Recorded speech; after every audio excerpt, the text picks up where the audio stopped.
Sebuah rumah yang berada di kawasan Ciampea, Bogor dulunya merupakan persawahan yang cukup luas, di mana tempat ini pertama kali dibangun pada tahun 1974, yang ditempati salah satu keluarga besar yang merupakan pemilik asli dari kawasan tempat ini.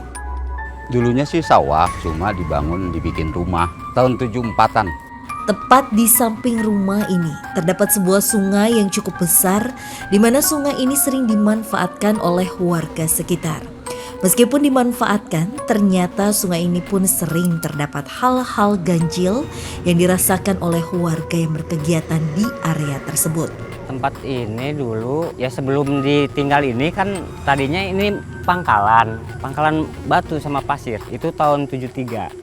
Rumah ini pernah mengalami kosong selama 6 tahun, yaitu sejak awal tahun 2000-an hingga tahun 2006.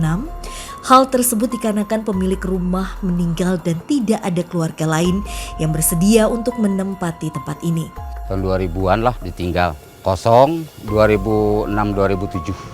Hingga akhirnya pada tahun 2006 rumah ini hendak dibeli oleh seorang ketua dari sebuah perkumpulan yang cukup besar, di mana memiliki cukup banyak pengikut yang tersebar di kawasan Jawa Barat dan juga daerah Banten.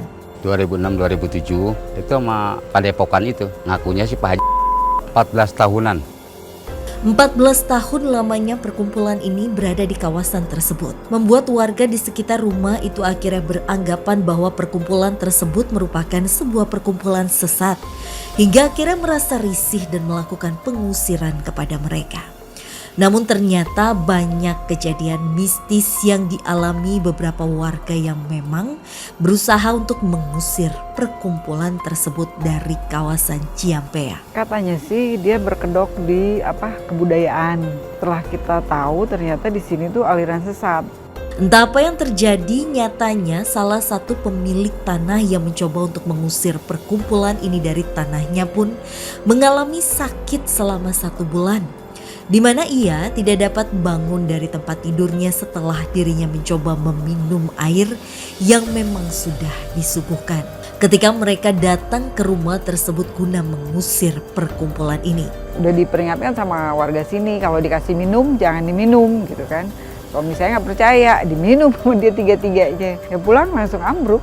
Hingga akhirnya di tahun 2020 perkumpulan tersebut akhirnya meninggalkan area Ciampea tersebut. Namun setelah ditinggalkan ternyata terjadi banyak gangguan yang dialami oleh para warga yang tinggal di dekat area rumah ini.